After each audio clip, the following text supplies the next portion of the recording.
Friends, स्वागत है आप सबका हमारे YouTube चैनल द वैदिक गुरुज में। आज वैदिक गुरुज कक्षा 10वीं के लिए हिंदी मीडियम बच्चों के लिए प्रश्नावली 4.4 के 3 सवाल तीसरा, चौथा और पांचवा हल करने जा रहे हैं।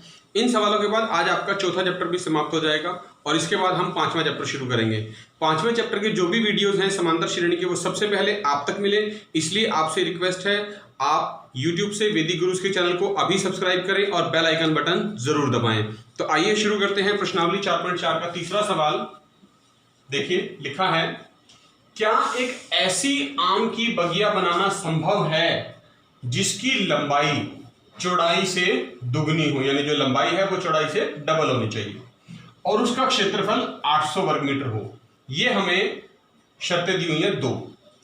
तो इन्हीं के आधार पे हमें उसकी लंबाई और चौड़ाई ज्ञात करनी है अगर वो संभव है तो बहुत आसान है। देखिए, मान लेते हैं बगिया की चौड़ाई x मीटर और लंबाई उससे दुगनी लेनी है हमने, तो वो 2x। अब क्योंकि आयताकार बन गई, लंबाई ज्यादा है चौड़ाई कम है, तो क्षेत्रफल कितना होता है आयत का? लंबाई गुना चौड़ाई।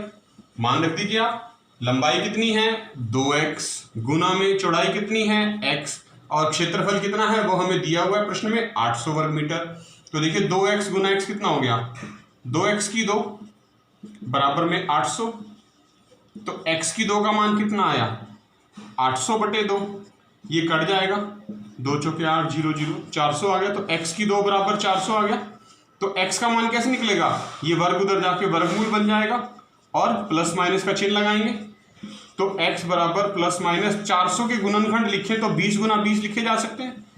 20 गुना 20, 20 से 400 होता है। तो x बराबर प्लस माइनस 20।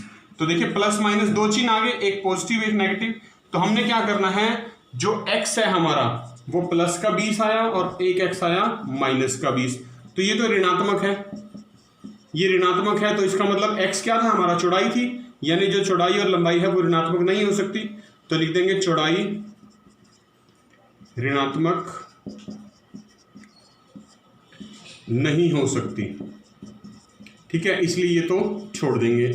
तो ये पॉजिटिव हो सकती है यानी कि धनात्मक। तो x बराबर 20 मीटर, ये बगिया की चौड़ाई आ गई 20 मीटर और लंबाई कितनी थी इसकी दुगनी, यानी 2 गुना 20 और 20 का दुगना वैसे भी हमें पता है 40 होता है। तो लंबाई 40 मीटर आ गई। देखिए चौथा सवाल कर रहे हैं, लिखा है, एक स्थिति दी हुई है हमें दो मित्रों की आयु के रूप में और हमें चेक करना है कि क्या वो स्थिति संभव है या नहीं। तो देखिए प्रश्न क्या है, दो मित्रों की आयु का योग दिया हुआ है 20 वर्ष, ठीक है। तो हम मान लेते हैं भी एक मित्र की आयु x तो दूसरे की कितनी निकलेगी 20 माइनस x, क्योंकि दोनों का योग 20 है। अब वो कह रहा है कि 4 वर्ष पूर्व, 4 साल पहले अगर मैं उनकी आयु देखता तो उनका जो गुणनफल है वो 48 आता। तो यही आपने लिख देना है प्रश्नानुसार, यहां लिख लेंगे हम 4 वर्ष पूर्व, 4 वर्ष पूर्व पहले मित्र की आयु कितनी होती 4 वर्ष पूर्व, पहले मित्र की आयु 4 साल पहले की बात है, तो 4 साल कम होती, अभी x है तो इसका मतलब x माइनस 4 होती, x माइनस 4 वर्ष। और दूसरे मित्र की आयु, दूसरे मित्र की आयु थी 20 माइनस x, तो 4 साल पहले इसमें से भी 4 कम हो जाते हैं, यानी माइनस 4 यहां से भी कर देते हैं, 20 माइनस x माइनस 4। तो ये क्या बन जाता, ये 20 और ये माइनस 4, 16 माइनस x वर्ष। अब वो कह रहा है कि इनका गुणनफल लेना है। अगर हम, यदि इनका हम गुणनफल लेते हैं, गुणनफल मतलब x माइनस 4 गुना में 16 माइनस x बराबर कितना आता 48 आता। ये हमें दिया हुआ है प्रश्न में। तो ये गुणनखंड देखिए ब्रैकेट दिए हुए हैं, तो ब्रैकेट जो है ये खोल लेते हैं। x को पहले 16 से गुना करेंगे 16x, फिर माइनस x से गुना करेंगे तो माइनस x की 2। अब माइनस 4 को 16 से गुना करेंगे माइनस का 64 और माइनस 4 को माइनस x से करेंगे तो जमा 4x बराबर 48, ठीक है। तो ये आ गया माइनस x की 2, ये जमा का 4x, ये जमा का 16x, जमा का 20x, माइनस का 64 और ये माइनस 48 इधर आके प्लस, ये प्लस 48 इधर आके माइनस का बन जाएगा, बराबर में 0। क्या आ गया माइनस x की 2 जमा 20x और माइनस 64 माइनस 48 कितना बना 8 और 4 12, 6 4 10 और 1 11, माइनस 112 बराबर 0। तो ये देखिए अगर मैं इसमें से माइनस कॉमन ले लूँ सारे में से या माइनस 1 से भाग कर दें तो चिन्ह भी बदल जाएंगे, x की 2 माइनस 20x जमा 112 बराबर 0। अब हमें ये चेक करना है कि द्विघात समीकरण की सहायता से कि क्या ये स्थिति संभव है या नहीं। तो देखिए द्विघात समीकरण फिर से लिख रहा हूं, x की 2 माइनस 20x जमा 112 बराबर 0। हमें चेक करना है कि ये स्थिति संभव है या नहीं, यानी इसके मूल वास्तविक हैं या नहीं। तो इसके लिए हमें इसकी तुलना करनी पड़ेगी। पहले ax की 2 जमा bx जमा c बराबर 0 से x की 2 का गुणांक a होता है, a बराबर 1, x का गुणांक b माइनस 20 और अचर पद c 112। और मूलों की स्थिति कैसे जांच की जाती है? विविक्त कर की सहायता से। विविक्त कर का हम सूत्र लिख लेंगे। विविक्त कर का सूत्र क्या होता है? d। तो d बराबर b स्क्वायर माइनस 4ac। तो b का मान कितना है? देखिए माइनस 20, इसका वर्ग माइनस 4, a के स्थान पे 1, c के स्थान पे 112 हल कर देंगे। 20 का वर्ग कितना होगा? 400 माइनस ये गुना हो जाएगा 4 दूनी 8, 12 चौक 48 और 4 एकम 4, 448। तो ये माइनस का 48 आ गया, ऋणात्मक आ गया।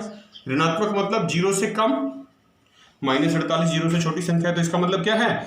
मूल वास्तविक नहीं है, यानी वास्तविक मूल जब नहीं आए, मूल वास्तविक नहीं है, तो इसका अर्थ क्या हुआ कि यह स्थिति संभव नहीं है। तो लिख देंगे यह स्थिति